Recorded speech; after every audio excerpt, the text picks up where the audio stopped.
ఆత్మీయ ఆరాధనా సందేశము ద్వారా దేవుని ఉన్నతమైన సంగతులను క్రమముగా నేర్చుకుంటున్నటువంటి మీ అందరికీ మన ప్రభువును రక్షకుడునైన యేసుక్రీస్తు వారి పేరిట నా హృదయపూర్వకమైన వందనములను తెలియజేయుచున్నాను. ప్రియులారా, మనిషి యొక్క జీవితంలో శరీరపరముగా ఏదో ఒక సందర్భంలో మనిషి రోగములను ఎదుర్కొంటూ ఉంటాడు. అది బాల్యంలో వచ్చినటువంటి రోగం కావచ్చు, యవ్వనంలో వచ్చిన రోగం కావచ్చు, నడి వయస్సులో వచ్చినటువంటి రోగం కావచ్చు, వృద్ధాప్యంలో వచ్చినటువంటి రోగం కావచ్చు. ఏదో ఒక దశలో అది తాత్కాలికమైన రోగం కావచ్చు, సుదీర్ఘకాలం పాటు మనతో ఉండేటువంటి రోగం కూడా కావచ్చు. ప్రస్తుతానికి సమాజం ఎలా ఉందంటే, ప్రతి ఒక్కరూ కూడా ఏదో ఒక రోగంతో సతమతం అవుతూనే ఉన్నారు. అవునా కాదా?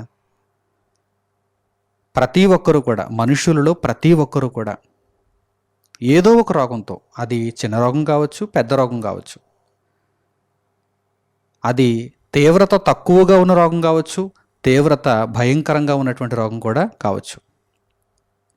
ఏదో ఒక రోగంతో మనిషి సతమతం అవుతూనే ఉన్నాడు. అందుచేతనే ప్రపంచ ఆరోగ్య సంస్థ ఏమంటుందంటే, ప్రపంచంలో ఉన్నటువంటి ప్రతి ఒక్కరికి కూడా రోగాలున్నాయి. రోగాలు ప్రతి మనిషికి కూడా ఉన్నాయి. రోగం అనేది లేనివాడు ఎవడైనా ఉంటే అసలు వాడు మనిషే కాడు అని ప్రపంచ ఆరోగ్య సంస్థ చెప్పింది. మనుషులందరికీ రోగాలున్నాయి. రోగం అనేదే లేనివాడు ఎవడైనా ఉన్నాడు అంటే వాడు మనిషే కాదు, ఏదో ఒక రోబోట్ అయి ఉండాలి అని ప్రపంచ ఆరోగ్య సంస్థ కితాబిచ్చింది. కనుక మనుషులందరూ కూడా ఏదో ఒక దశలో రోగాల బారిన పడుతున్నారు, రోగాలను ఎదుర్కొంటున్నారు, రోగాలతో జీవనాన్ని కొనసాగించుకుంటున్నారు.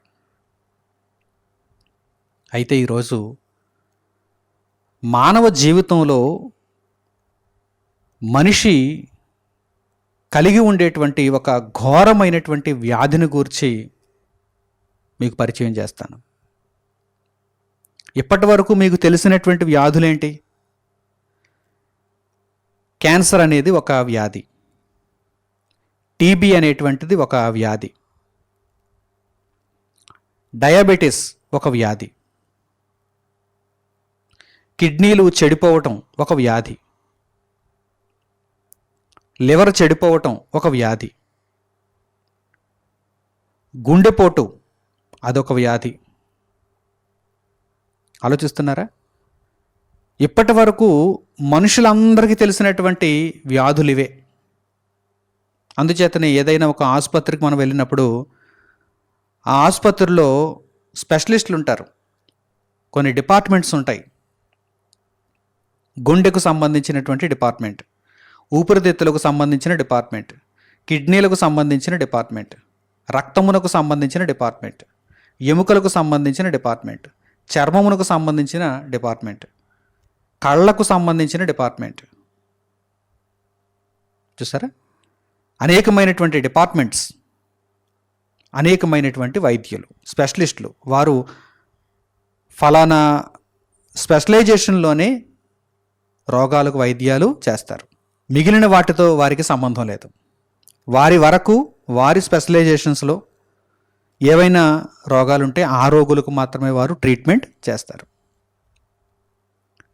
ఆసుపత్రికి వెళ్ళేసరికి బోలెడు లిస్టు మనకు కనిపిస్తుంది. ఇదిగో ఇన్ని డిపార్ట్మెంట్స్ ఉన్నాయి ఈ హాస్పిటల్లో, మల్టీ స్పెషాలిటీ హాస్పిటల్ అంటూ ఉంటారు. కానీ ఎక్కడ ఏ హాస్పిటల్కి వెళ్ళినా ఇదిగో ఈరోజు నేను చెప్పబోచున్నటువంటి ఘోరమైన వ్యాధిని గూర్చి కనిపించదు. ఆ లిస్టులో మనకు కనిపించదు ఈ వ్యాధి. ఏమిటండి వ్యాధి అనుకుంటున్నారా? ఇండియా దేశంలోనే కాదు, ప్రపంచంలో మీరు ఏ దేశానికి వెళ్ళినా కానీ ఈ వ్యాధిని గూర్చి పట్టించుకునేవారు లేరు. అలాగని ఇది చిన్న చితక వ్యాధి కాదు, ఘోరమైన వ్యాధి. ఇంకా చెప్పాలంటే ప్రపంచ ఆరోగ్య సంస్థ ఆలోచనలలో కూడా ఈ వ్యాధి లేదు. కానీ భయంకరమైనటువంటి వ్యాధి, ఘోరమైనటువంటి వ్యాధి. ఏమిటా వ్యాధి? దేవుడు చెప్పాడు. ఘోరమైనటువంటి వ్యాధి షుగర్ వ్యాధి అనలేదు ఆయన. ఘోరమైనటువంటి వ్యాధి ఇదిగో క్యాన్సర్ వ్యాధి అనలేదు ఆయన.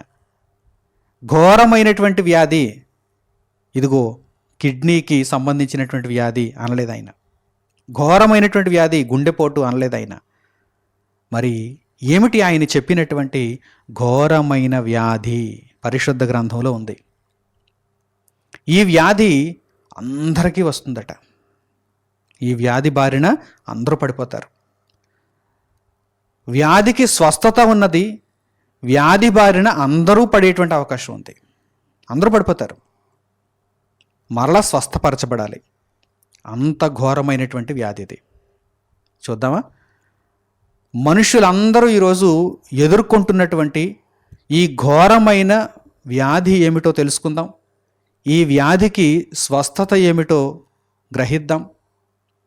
ఆ వ్యాధి బారి నుండి బయటపడటానికి దేవుని వాక్యమును ఔషధంగా స్వీకరిద్దాం. దేవుడే చెప్పాడు, ఇది ఘోరమైన వ్యాధి అని దేవుడే చెప్పాడు. కనుక ఈ వ్యాధిని గురించి తెలుసుకుందాం. అనేక మంది ఈ వ్యాధిని కలిగి ఉన్నా గుర్తించలేకపోతున్నారు. ఏమంటే వ్యాధులు కలిగి ఉండటం ఒక ఎత్తు అయితే, వ్యాధులను సకాలంలో గుర్తించటం మరో ఎత్తు. చాలామంది ప్రాణాలను ఆ విధంగానే కోల్పోతూ ఉంటారు. శరీర సంబంధమైనటువంటి రోగాలలో వ్యాధిని సకాలంలో గుర్తించక వ్యాధి ముదిరిపోయే వరకు వారు నిర్లక్ష్యం చేసి ఆ వ్యాధితో ప్రాణాలను కోల్పోతూ ఉంటారు. నిర్లక్ష్యం ఖరీదు అంటుంటారు. అందుకే ప్రారంభంలో అయితే చాలా సులువుగా ఈ వ్యాధి తగ్గిపోనమ్మా అంటాడు డాక్టర్. కానీ ఇది ముదిరిపోయింది, ఇప్పుడు ఆపరేషన్ అవసరం అని అంటూ ఉంటాడు. ఇప్పుడు చాలా ఖర్చుతో కూడినటువంటి పని అని అంటూ ఉంటాడు. ఒకవేళ ఎంత ఖర్చు పెట్టినా కానీ ఈ స్థాయిలో అయితే ఎవ్వరూ నీకు ట్రీట్మెంట్ చేయలేరు, నీవు కొన్ని రోజులు మాత్రమే బ్రతుకుతావని కూడా కొన్ని పరిస్థితుల్లో చెప్పేస్తారు. అంటే వ్యాధిని సకాలంలో గుర్తెరగడం కూడా చాలా ముఖ్యమైనటువంటి సంగతి. దేవుడు చెబుతున్నటువంటి ఈ ఘోరమైన వ్యాధి అనేక మందికి ఈరోజు ఉన్నా ఎవ్వరూ కూడా ఈ వ్యాధిని గుర్తించలేకపోతున్నారు. అసలు ఈ వ్యాధిని గురించి తెలుసుకోలేకపోతున్నారు. ఎందుకని? హాస్పిటల్స్లో ఈ వ్యాధి లిస్ట్ అవుట్ చేయబడలేదు. ఈ వ్యాధికి సంబంధించినటువంటి డిపార్ట్మెంట్ హాస్పిటల్స్లో లేదు. ప్రపంచ ఆరోగ్య సంస్థే ఈ వ్యాధిని గురించి ఆలోచన చేయటం లేదు. మరి ఎలా తెలుస్తుంది? ప్రజలకు ఎలా తెలుస్తుంది? కేవలం ఉన్నటువంటి ఒకే ఒక్క ఆధారం పరిశుద్ధ గ్రంథం, బైబిల్. పరిశుద్ధ గ్రంథంలో మాత్రమే దేవుడు ఈ ఘోరమైనటువంటి మనుషులందరికీ ఉన్నటువంటి వ్యాధిని గూర్చి చెప్పాడు. దానికి వైద్యాన్ని కూడా దేవుడు పరిశుద్ధ గ్రంథంలోనే పొందుపరిచాడు. తెలుసుకుందాం. తడవు చేయకుండా దేవుడు చెప్పిన ఆ ఘోరమైనటువంటి వ్యాధి ఏమిటో ఇప్పుడు మనం తెలుసుకుందాం. ఇర్మీయా గ్రంథము 17వ అధ్యాయము 9వ వాక్యం నుండి మీరు చూడండి. ఇర్మీయా గ్రంథము 17వ అధ్యాయము 9వ వాక్యం నుండి. హృదయము అన్నిటికంటే మోసకరమైనది, అది ఘోరమైన వ్యాధి కలది, దాని గ్రహింపగలవాడు ఎవడు? ఒకని ప్రవర్తనను బట్టి వాని క్రియల ఫలము చొప్పున ప్రతికారము చేయుటకు యెహోవా అను నేను హృదయమును పరిశోధించువాడను, అంతరింద్రియములను పరీక్షించువాడను. ఇక్కడ దేవుడు ఒక ఘోరమైన వ్యాధిని గూర్చి మాట్లాడాడు. ఒక మోసకరమైనటువంటి వ్యాధిని గూర్చి మాట్లాడాడు. కొన్ని వ్యాధులు మనలను మోసం చేస్తూ ఉంటాయండి. అంటే మనలో ఆ వ్యాధులున్నా ఏమీ లేనట్టు అనిపిస్తుంది, కానీ లోపల అది తినేస్తూ ఉంటుంది, భయంకరంగా వ్యాపిస్తూ ఉంటుంది, కొరుకు పుండులా అది వ్యాపిస్తూ ఉంటుంది. అది మరి మోసం చేస్తున్నట్టే కదా. ప్రారంభంలోనే మనకు నొప్పిని కలిగించింది అనుకోండి, మనం తట్టుకోలేక వెళ్ళి దానికి ట్రీట్మెంట్ తీసుకుంటాం. లేదు అది చాప కింద నీరులా వ్యవహరించింది అనుకోండి, మనకి ఏ నొప్పి లేదు, కానీ దాని పని మాత్రం అది చేసుకుంటూ అది విస్తరిస్తూ ఉందనుకోండి, అది మనల్ని మోసం చేస్తున్నట్టే. ఇక్కడ దేవుడు చెబుతున్నటువంటి ఈ ఘోరమైనటువంటి వ్యాధి కూడా మనుషులను మోసం చేస్తున్నది అని దేవుడు అంటున్నాడు. దానిని గ్రహించగలవాడు ఎవడు లేడు. దేవుని మాటలను అర్థం చేసుకుంటే తప్ప, దేవుని జ్ఞానమును గ్రహిస్తే తప్ప, దేవుని యొక్క గ్రంథము దగ్గరకు వచ్చి పరిశీలనాత్మకంగా తెలుసుకుంటే తప్ప ఎవ్వడు గ్రహించలేడు, ఎవడు గ్రహించలేడు అని దేవుడు తెలియజేస్తున్నాడు. మరలా చూడండి, అసలు ఈ వ్యాధి దేనికి వస్తుంది, మోసకరమైనటువంటిది ఏది, మనుషులు దేనిని గ్రహించలేకపోతున్నారు అనేది ఒక్కసారి మరలా ఆ మాటల్లో చూడండి. హృదయము అన్నిటికంటే మోసకరమైనది, అది ఘోరమైన వ్యాధి కలది అన్నాడు దేవుడు. దేనికొస్తుంది ఈ వ్యాధి? ఏది మోసకరమైనది? హృదయము. హృదయము అంటే ఏమిటి అనేది మరలా ఇక్కడ ప్రశ్న. చాలామంది హృదయం అంటే ఏమనుకుంటారు? రక్తమును పంపిణీ చేస్తున్నటువంటి గుండె అనుకుంటారు. మీలో కూడా కొంతమంది అలాగే అనుకుంటున్నారా? ఎందుకంటే హాస్పిటల్స్లో హృదయ సంబంధిత విభాగము, హృదయ సంబంధిత వ్యాధులు అని కూడా అప్పుడప్పుడు రాస్తుంటారు. గుండె జబ్బులు అని కొంతమంది రాసుకుంటారు, హృదయ జబ్బులు, హృదయానికి సంబంధించిన సమస్యలను కూడా కొంతమంది తెలియక రాసుకుంటారు. నిజానికి హృదయం అంటే ఇదిగో మన ఛాతీకి ఎడమ వైపున ఉండేటువంటి రక్తమును పంపిణీ చేసేటువంటి అవయవము కానే కాదు. పరిశుద్ధ గ్రంథంలో దేవుడు వ్రాయించిన ఈ మాటలలో హృదయం అనేటువంటి పదమునకు ఇదిగో ఇక్కడ ఉన్నటువంటి గుండె అని మాత్రం అర్థం కాదు. మరి ఏమిటి అర్థం? దేవుడు చెప్పినటువంటి ఈ హృదయము అనగా ఏమిటి? మనిషి యొక్క మనస్సు, మనిషి యొక్క ఆలోచన, దానిని గూర్చి దేవుడు హృదయము అన్నాడు. మనిషి యొక్క మనస్సు, మనిషి యొక్క తలంపులు, మనిషి యొక్క నిర్ణయాలు, దీనిని గూర్చి దేవుడు మాట్లాడుతూ ఇదిగో ఇదే మోసకరమైనది, మీ ఆలోచన మోసకరమైనది, మీ మనస్సు మోసకరమైనది, మీ ప్రవర్తన మోసకరమైనది, అదే హృదయము అని దేవుడు చెబుతూ, హృదయము అన్నిటికంటే మోసకరమైనది, అది ఘోరమైన వ్యాధి కలది, దాన్ని గ్రహింపగలవాడెవడు? దానిని గ్రహించుకుంటున్నారా? నా మనసేమైనా నన్ను మోసం చేస్తోందా? నా మనసేమైనా ఘోరమైనటువంటి వ్యాధితో బాధపడుతుందా అని ఎవరైనా గ్రహించగలుగుతున్నారా? అందుచేతనే తరువాతి మాటల్లో దేవుడు ఏమంటున్నాడు? ఒకని ప్రవర్తన, మనస్సు యొక్క విధానాన్ని బట్టి ప్రవర్తన ఉంటుంది, మనస్సు ఆలోచించే తీరును బట్టి ప్రవర్తన ఉంటుంది. ఒకని ప్రవర్తనను బట్టి వాని క్రియల ఫలము చొప్పున ప్రతీకారము చేయుటకు యెహోవా అను నేను హృదయమును పరిశోధించువాడను, అంతరింద్రియములను పరీక్షించువాడను అంటున్నాడు. ఈ పరీక్షలు మీకు ఎక్కడ కూడా దొరకవు. చాలా ల్యాబొరేటరీస్ ఉంటాయి. పరీక్షలు వేటికి చేస్తారు? రక్తమునకు చేస్తారు, ఎముకలకు చేస్తారు, చర్మమునకు చేస్తారు, స్కానింగ్లు అంటారు, ఎక్స్రే అంటారు, ఎంఆర్ఐ అంటారు, అల్ట్రాసౌండ్ అంటారు. ఈ పరీక్షలన్నీ వేటికి? ఇదిగో శరీరంలో ఉన్నటువంటి అవయవాలకు. నీ ఆలోచన ఏ విధంగా ఉంది, నీ ఆలోచన సరిగ్గా ఉందా లేదా, లేక అది ఘోరమైనటువంటి వ్యాధి పట్టేసినదిగా ఉందా, మోసకరమైనదిగా ఉందా అని పరీక్షించి రిపోర్ట్ ఇచ్చేది ఏదైనా ఉందా? రిపోర్ట్ ఇచ్చేది ఏదైనా ఉందా? ఏ హాస్పిటల్లోనైనా ఉందా? ఎంత పెద్ద మల్టీ స్పెషల్ హాస్పిటల్ అయినా మన మనస్సును స్కాన్ చేసి ఇదిగో మీ మనస్సు ఆరోగ్యకరంగా ఉంది, దేవుని యొక్క వాక్యమును అనుసరించేదిగా ఉంది, ఈ మనస్సుకు వ్యాధేమీ లేదు, దేవుని కొరకు బ్రతికేటువంటి జీవితం ఆ మనస్సు కోరుకుంటుంది అని రిపోర్ట్ ఇవ్వగలిగినటువంటి మెషిన్ ఎక్కడైనా ఉందా? లేదు. దేవుడే పరీక్షించాలి, దేవుడే జవాబు చెప్పాలి. అంటే దేవుని మాటలే. దేవుడే అంటే మరలా దేవుని వాక్యమే. దేవుని వాక్యమే పరీక్షిస్తుంది, దేవుని వాక్యమే ప్రతీకారము చేస్తుంది, పరిశోధిస్తుంది. ప్రియులారా, ఇప్పుడు మీ మనస్సు ఎటువంటిదిగా ఉన్నదో మీరు ఆలోచించాలి. దేవుని కొరకు బ్రతకమని మీ మనస్సు ప్రోత్సహిస్తుందా? దేవుని మాటలు ప్రకటింపబడగానే ఇదిగో ఈ మాటలు నన్ను సరిచేయటానికి అని గ్రహించి మీ మనస్సు వెంటనే దేవుని మాటలకు ఒప్పుకుంటుందా, లోబడుతుందా?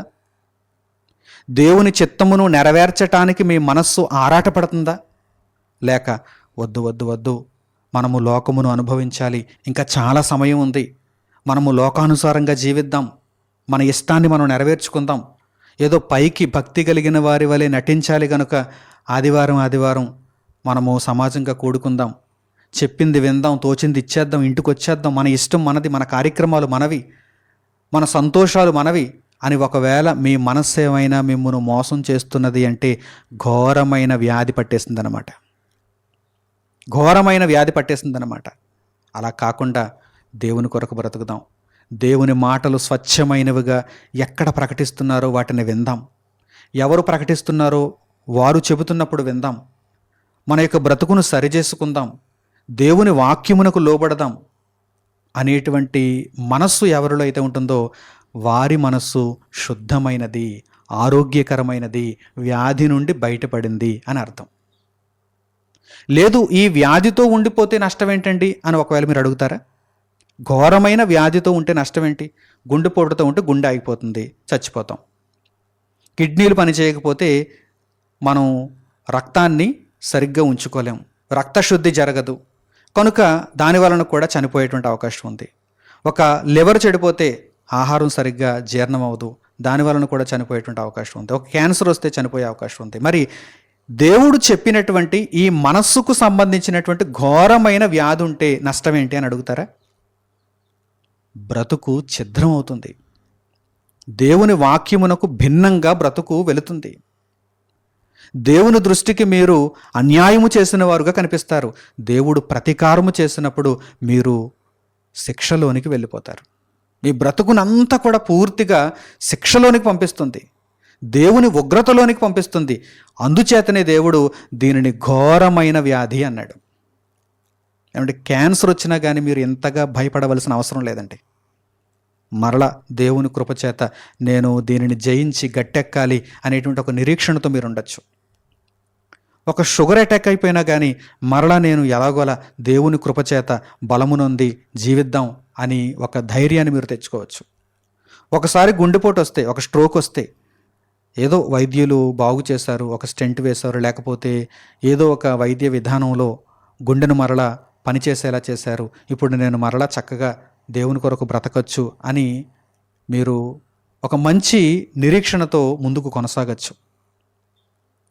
ఈ రోగాలు ఏమీ కూడా దేవుని దృష్టిలో భయంకరమైన రోగాలు కాదు, కానీ మనస్సుకు వచ్చినటువంటి ఆ ఘోరమైనటువంటి వ్యాధి మాత్రం బహుభయంకరమైనది, చాలా భయంకరమైనది. అందుచేతనే దేవుడు రాయించాడు. లేదంటే దేవుడు ఏమని చెప్పాలి? క్యాన్సర్ ఘోరమైనటువంటి వ్యాధి అని చెప్పాలి, షుగర్ ఘోరమైనటువంటి వ్యాధి అని చెప్పాలి, గుండెపోటు ఘోరమైనటువంటి వ్యాధి అని చెప్పాలి, టీబీ ఘోరమైనటువంటి వ్యాధి అని చెప్పాలి. లేదు లేదు, ఇదిగో మీ మనస్సు దేవుని వాక్యమును అంగీకరించలేకపోతున్నది అంటే, దేవుని కొరకు బ్రతికేలా మీ మనస్సు ప్రేరేపించలేకపోతున్నది అంటే మీ మనస్సుకుంది ఘోరమైన వ్యాధి అన్నాడు. ఆ వ్యాధిని చెప్పేవాడను నేనే, ఆ వ్యాధి నీకుందని చెప్పేవాడను నేనే, పరీక్షించేవాడను నేనే, పరిశోధించేవాడను నేనే, ప్రతీకారము చేసేది కూడా నేనే అని దేవుడు ఇక్కడ వ్రాయించాడు. ఆలోచించండి. మీ మనస్సు దేవుని వాక్యమునకు అనుకూలముగా లేకపోతే, దేవుని వాక్యమును మీ మనస్సు నిరాకరిస్తే మీ మనస్సు ఘోరమైన వ్యాధిలో ఉన్నట్టే, ఘోరమైన వ్యాధిలో ఉన్నట్టే. దీనికి సంబంధించినటువంటి మరిన్ని ఆధారాలను పరిశుద్ధ గ్రంథంలో నుండి మనం చూద్దాం. సామెతల గ్రంథము 28వ అధ్యాయము 26వ వాక్యాన్ని మీరు చూడండి. ఇక్కడ దేవుడు ఈ విషయానికి సంబంధించినటువంటి ఒకానొక వాక్య భాగాన్ని పొందుపరిచాడు. సామెతల గ్రంథము 28వ అధ్యాయము 26వ వాక్యం, తన మనస్సును నమ్ముకొనివాడు బుద్ధిహీనుడు. మనస్సును నమ్ముకున్నాడు, అదేమో మోసం చేస్తుంది, అదేమో ఘోరమైన వ్యాధితో ఉంది, దేవుని వాక్యాన్ని అంగీకరించటం లేదు, నిరాకరిస్తుంది, ఎదురాడుతుంది. అటువంటి మోసకరమైన మనస్సును నీవు నమ్ముకుంటే తన మనస్సును నమ్ముకొనివాడు బుద్ధిహీనుడవుతాడు. మరి వివేకముగా ప్రవర్తిస్తున్నవాడు ఎవడు? జ్ఞానముగా ప్రవర్తించువాడు తప్పించుకొనును. నిత్యాగ్నిని తప్పించుకుంటాడు, దేవుని ప్రతీకారమును తప్పించుకుంటాడు, దేవుని ఉగ్రతను తప్పించుకుంటాడు. ఎవడు వాడు? చూడండి, జ్ఞానముగా ప్రవర్తించువాడు తప్పించుకొనును, పాతాళమును తప్పించుకొనును, నిత్య వేదనను తప్పించుకొనును, దేవుని మహోగ్రతను తప్పించుకొనును. జ్ఞానముగా ప్రవర్తించువాడు, జ్ఞానముగా ప్రవర్తించేవాడు.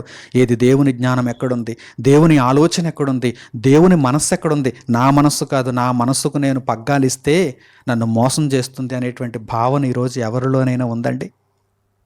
దేవుని వాక్యాన్ని చెబుతుంటే నిరాకరించేటువంటి స్వభావం ఉంది.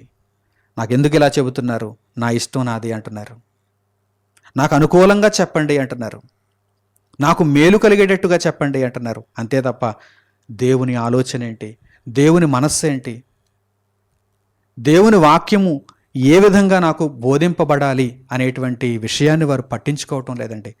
కేవలం తమ మనస్సును ఆధారం చేసుకుంటున్నారు, తమ మనస్సును నమ్ముకుంటున్నారు, తమకిష్టమైన దానినే వారు ప్రవర్తించాలనుకుంటున్నారు. అట్టివారు వర్ధిల్లుతారా? అట్టి వారిని గూర్చి ఏమని రాయబడింది? వారు బుద్ధిహీనులు. అయితే జ్ఞానముగా ప్రవర్తించువాడు, నా మనస్సు కాదు, ఇది ఘోరమైన వ్యాధి కలది, దీనిని నేను సరిచేయాలి, దీనిని నేను లొంగ తీసుకోవాలి, ఈ మనస్సును దేవుని వాక్యముతో నేను రంగరించుకోవాలి, దేవుని కొరకు నేను బ్రతకాలి అని ఒక మంచి నిర్ణయం తీసుకుంటే జ్ఞానముగా ప్రవర్తించువాడు తప్పించుకొనును, పాతాళమును తప్పించుకొనును.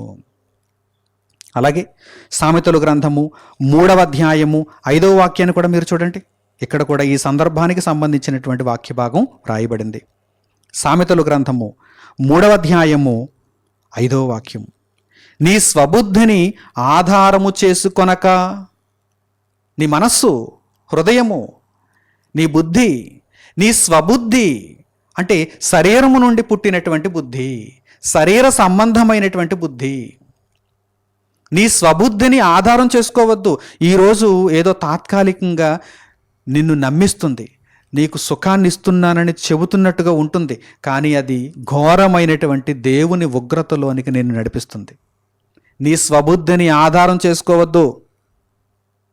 నీ స్వబుద్ధిని ఆధారము చేసుకొనక మరి దేనిని ఆధారం చేసుకోవాలి? ఎవరిని వెంబడించాలి? ఎవరిని నమ్మాలి? ఈరోజు మనుషులు ఎవరిని నమ్మలేకపోతున్నాం, డాక్టర్స్ని కూడా నమ్మలేకపోతున్నాం, ప్రజాప్రతినిధులను కూడా నమ్మలేకపోతున్నాం. మంచివారు అక్కడక్కడ ఉన్న చాలామంది మోసం చేసేవారే ఉన్నారు. ఎవరిని చూసినా సరే నమ్మాలి అనిపించడం లేదు, ఎందుకంటే ప్రతి ఒక్కరూ కూడా మోసగాళ్ళుగానే ఉన్నారు. నీ స్వబుద్ధిని ఆధారం చేసుకొనక మరి దేనిని ఆధారం చేసుకోవాలి ప్రభువా అని అడిగితే ఏమంటున్నాడు చూడండి ఆయన, నీ స్వబుద్ధిని ఆధారము చేసుకొనక నీ పూర్ణ హృదయముతో యెహోవా యందు నమ్మకముంచుము. నీ పూర్ణ హృదయము, హృదయములో మరలా కొంత భాగం దేవునిది, కొంత భాగం నా ఇష్టం నాది అని అనకూడదు. నీ పూర్ణ హృదయము, నీ పూర్ణ మనస్సు, నీ పూర్ణమైన బుద్ధి, నీ స్వబుద్ధి కాదు, నీ పూర్ణమైనటువంటి మనస్సును దేవునికి ఇచ్చేయి. నీ పూర్ణ హృదయముతో యెహోవా యందు నమ్మకముంచుము. యెహోవా యందు నమ్మకం ఉంచడం అంటే అర్థం ఏంటి? దేవుని మాటలను నమ్ము అని, దేవుని వాక్యమును అంగీకరించు అని, దేవుడు చెప్పినటువంటి సంగతుల మీద ఆధారపడు అని, దేవుని కొరకు బ్రతుకు అని. నీ పూర్ణ హృదయముతో యెహోవా యందు నమ్మకముంచుము అంటే అర్థం ఏంటండి? అర్థం ఏంటంటే దేవుని కొరకు నీవు బ్రతకాలి, దేవుని వాక్యమును నీవు అంగీకరించాలి. అలాగే క్రింది వాక్యమును కూడా చూడండి, నీ ప్రవర్తన అంతటి యందు ఆయన అధికారమునకు ఒప్పుకొనుము, అప్పుడు ఆయన నీ త్రోవలను సరాలము చేయును. నీ ప్రవర్తన అంతటి యందు, నీ స్వబుద్ధిని ఆధారం చేసుకోవద్దు, నీ ప్రవర్తన అంతటి యందు దేవుడు ప్రతీకారము చేసేటువంటి ప్రవర్తన నీలో ఉండకూడదు, దేవుడు నిన్ను దీవించేటువంటి ప్రవర్తన నీలో ఉండాలి. నీ ప్రవర్తన అంతటి యందు ఆయన అధికారమునకు ఒప్పుకొనము, అప్పుడు ఆయన నీ త్రోవలను సరాలము చేయును. అప్పుడు ఆయన నీ త్రోవలను సరాలము చేయును అంటే నీ త్రోవలు ఎక్కడికి వెళతాయి? నిత్యత్వానికి వెళతాయి. నిత్య జీవాన్ని స్వతంత్రించుకునేటట్టుగా వెళతాయి. దేవుని ఉగ్రతలోనికి కాదు, దేవుని యొక్క దీవెనలోనికి వెళతాయి. అప్పుడు ఆయన నీ త్రోవలను సరాలము చేయును. నేను జ్ఞానిని కదా అని నీవు అనుకునవద్దు. నా బుద్ధి నాకు సరిపోతుంది కదా, నా మనస్సు నాకు చాలు కదా, దేవుని మాటలు నాకెందుకు, నా ఆలోచన నాకు చాలు కదా అని నీవు అనుకునవద్దు. నేను జ్ఞానిని కదా అని నీవు అనుకునవద్దు. యెహోవా యందు భయభక్తులు కలిగి చెడుతనము విడిచిపెట్టుము. అప్పుడు నీ దేహమునకు ఆరోగ్యమును, నీ ఎముకలకు సత్తువయు కలుగును. అప్పుడు నీ శరీరం కూడా బాగుంటుంది, నీ ఎముకలు కూడా బాగుంటాయి. అంటే నీకు జీవము కలుగుతుంది.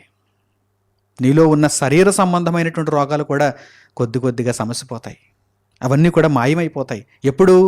ఘోరమైన వ్యాధి కలిగినటువంటి మనస్సును దేవునికి నీవు ఇవ్వగలిగితే, నీ పూర్ణ హృదయముతో దేవుణ్ణి నీవు నమ్మగలిగితే, నీ స్వబుద్ధిని ఆధారం చేసుకోకుండా నీవు దేవుని మీద ఆధారపడగలిగితే, నీ ప్రవర్తన అంతటి యందు ఆయన అధికారానికి నీవు ఒప్పుకుంటే తప్పకుండా దేవుడు నీ మార్గమును సరాలము చేస్తాడు, నీ త్రోవలను సరాలం చేస్తాడు, నీకు పరలోకపు దీవెనలను అనుగ్రహిస్తాడు. అప్పుడు నీ దేహం కూడా బాగుంటుంది, నీ ఎముకలు కూడా బాగుంటాయి, ఆరోగ్యవంతంగా తయారవుతాయి. ఒకవేళ ఏవైనా చిన్న చిన్న రోగాలుంటే అవి ఆరోగ్యవంతంగా మారిపోతాయి. ఘోరమైన వ్యాధి కలిగినటువంటి మనస్సును ముందు నీవు దేవునికి అర్పించు. దేవుడు దానిని పరీక్షిస్తున్నాడు, పరిశోధిస్తున్నాడు. ఆయనకు నీవు అప్పగించగలిగితే, ఆయనకు నీవు లోపరచగలిగితే నిన్ను బాగు చేస్తాడు ఆయన. ఏమంటే వైద్యునికి మనలను మనం అప్పగించుకోవాలి, సహకరించాలి, ఒప్పుకోవాలి. లేదంటే ఆయన వైద్యం ఎలా చేయగలడు? కడుపులో కణితుందనుకోండి, కడుపు కొయ్యాల వద్దా? లేకపోతే లాప్రోస్కోపీ చేయాల వద్దా? లేదు, నేను వైద్యానికి ఏమాత్రం సహకరించను అని అంటే ఎలా కుదురుతుంది? బోలెడు మందు బిళ్ళలు రాసేస్తారు, చేదుగా ఉంటాయి అన్నీ. టైంకి ఇవన్నీ వేసేసుకోవాలంటారు. వేసుకోవాలి, తప్పదు. ఎందుకంటే వైద్యులు చెప్పారు. నీవు వారి మాటలను పాటిస్తున్నావా లేదా? వారికి సహకరిస్తున్నావా లేదా? మరి దేవునికి సహకరించొద్దా? ఘోరమైన వ్యాధితో నీ మనస్సు ఉంది, సహకరించు అంటున్నాడు దేవుడు. నీ మనస్సును లోపరచు, దేవుని వాక్యమునకు లోపరచు, దేవుని అధికారానికి ఒప్పుకో. అప్పుడు దేవుడు నిన్ను స్వస్థపరుస్తాడు, దేవుడు నిన్ను బాగు చేస్తాడు. వైద్యమును చేయగలిగిన వాడు దేవుడొక్కడే. కనుక ఏ హాస్పిటల్కి వెళ్ళినా ఈ వ్యాధి మీకు దొరకదు, ఈ వ్యాధికి సంబంధించిన వైద్యులు మీకు ఉండరు, ఈ వ్యాధికి సంబంధించిన ఔషధాలు మీకు ఉండవు. దేవుని దగ్గర మాత్రమే మీకు ఈ ఘోరమైనటువంటి వ్యాధిని నయం చేసుకునేటువంటి అవకాశం దొరుకుతుంది. దేవుడు ఏమంటున్నాడంటే, మీ మనస్సును పూర్ణముగా నాకు లోపరచండి, నా వాక్యమునకు మీరు లోబడండి, అప్పుడు మీ హృదయమును నేను నూతనపరుస్తాను. మీ ప్రవర్తన అంతటి యందు కూడా నా అధికారానికి ఒప్పుకోండి, అప్పుడు మిమ్మను నేను స్వస్థపరుస్తాను, మిమ్మల్ని దీవిస్తాను అని దేవుడు తెలియజేస్తున్నాడు. అలాగే యోబు గ్రంథము 28వ అధ్యాయము 28వ వాక్యాన్ని కూడా ఈ సందర్భంలో మీరు జ్ఞాపకం చేసుకోండి. యోబు గ్రంథము 28వ అధ్యాయము 28వ వాక్యం. మరియు యెహోవా యందలి భయభక్తులే జ్ఞానమనియు, దుష్టత్వము విడచుటయే వివేకమనియు ఆయన నరులకు సెలవిచ్చెను. ఔషధాలండి ఇవన్నీ కూడా, ఈ మాటలన్నీ కూడా ఔషధాలు. ఘోరమైనటువంటి వ్యాధితో సతమతమవుతున్నటువంటి మన మనస్సుకు దేవుడు చేస్తున్నటువంటి వైద్యం ఇది, దేవుడు ఇస్తున్నటువంటి ఔషధాలు ఇవి. ఇదిగో ఆయన తెలియజేస్తున్నాడు చూడండి, యెహోవా యందలి భయభక్తులే జ్ఞానము. పూర్ణముగా నిన్ను నీవు దేవునికి లోపరుచుకో, అదే జ్ఞానం, అదే వివేకం. యెహోవా యందు భయభక్తులే జ్ఞానమనియు, దుష్టత్వమును విడచుటయే. నా స్వబుద్ధిని ఆధారం చేసుకొని ఏదో ఈ విధంగా ప్రవర్తిద్దాం, ఈ విధంగా నడుచుకుందాం అని నీవు ఆలోచించకు. దుష్టత్వమును విడచుటయే వివేకమనియు ఆయన నరులకు సెలవిచ్చెను. దుష్టత్వమును విడచుటయే వివేకము ఆయన నరులకు తెలియజేస్తున్నాడు. కనుక నా ప్రియులైనటువంటి సహోదరి సహోదరులారా, ఘోరమైనటువంటి వ్యాధితో బాధపడుతున్నటువంటి మీరందరూ కూడా మీ హృదయములను దేవునికి సమర్పించుకోండి. పూర్ణ హృదయముతో దేవుని వైపు తిరగండి. ఇక నా ఆలోచన కాదు, దేవుని వాక్యము నాకు సెలవిచ్చినదే నేను నెరవేరుస్తాననేటువంటి ఒక మంచి తీర్మానమునకు మీరు రాగలిగితే మీరు స్వస్థపరచబడతారు, మీ త్రోవలు సరళమవుతాయి, దేవుడు మిమ్మను పరలోకపు దీవెనలతో ఆశీర్వదిస్తాడు. మంచి నిర్ణయాలు తీసుకుంటారని హృదయపూర్వకంగా కోరుకుంటూ ఈ సందేశమును ఇంతటితో నేను ముగిస్తున్నాను. పరలోకపు తండ్రికి ప్రార్థనలో ఏకీభవించండి.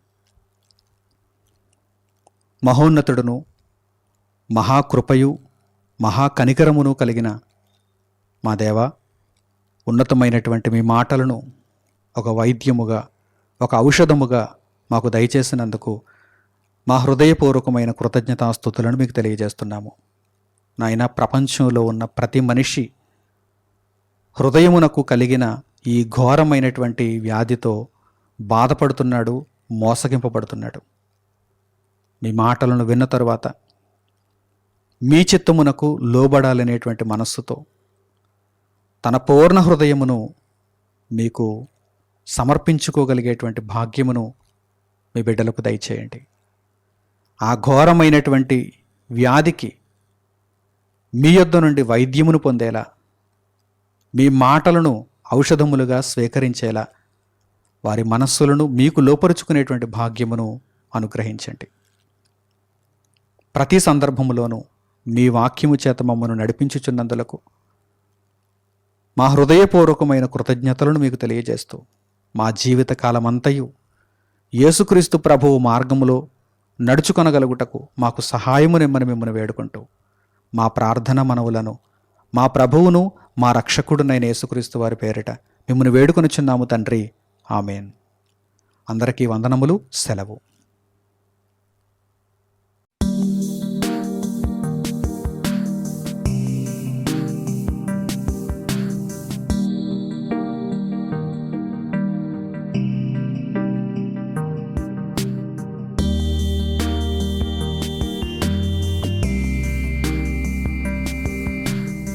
సహోదరులు మణికుమార్ గారు ప్రసంగించిన ఎన్నో ఆత్మ సంబంధమైన సంగతులను ఉచితముగా వీక్షించుటకు మా యూట్యూబ్ ఛానల్స్ ను తప్పక దర్శించండి.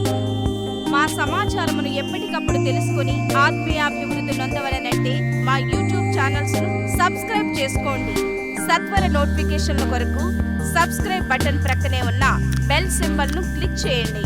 మరిన్ని వివరములకు మీరు సంప్రదించవలసిన మా ఫోన్ నెంబర్స్ 8978414178 మరియు 83392766. ధన్యవాదములు. ఈ కార్యక్రమమును అనేక మందికి పరిచయం చేయగలరని ఆశిస్తున్నాము. ప్రభువైన యేసుక్రీస్తు పేరిట మీకు శుభములు.